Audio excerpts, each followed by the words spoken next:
বড় মনোহারা সুইচ গেটে ওখানে আমি সংবাদ পেলাম যে এনারা নাকি রেশন কার্ড ফ্যামিলি কার্ড বিতরণ করতেছে আইডি কার্ড জনগণের মাঝে।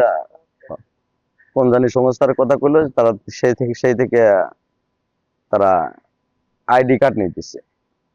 আমি যা আলা একবার সরজমিনে যা দেখেছি একের পর এক হত দরিদ্র মানুষ এসেছিল ওনাদের কার্ড দিতেছে। তো জিজ্ঞাসা হলাম কিসের কার্ড দেওয়া হতেছে, বলে রেশন কার্ড।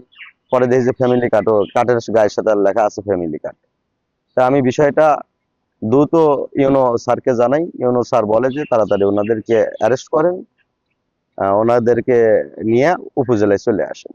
আমি ইউনো স্যারকে বলি যে স্যার একটু আসলে ভালো হয়, বলে যে আপনি নিয়ে আসেন। তা আমি নিয়ে আসছি। নিয়ে এসে ইউনো স্যার বলতেছে যে এখন আপনি থানায় হ্যান্ডওভার করে দেন, ওনারা ওনাদের তথ্য বের করুন।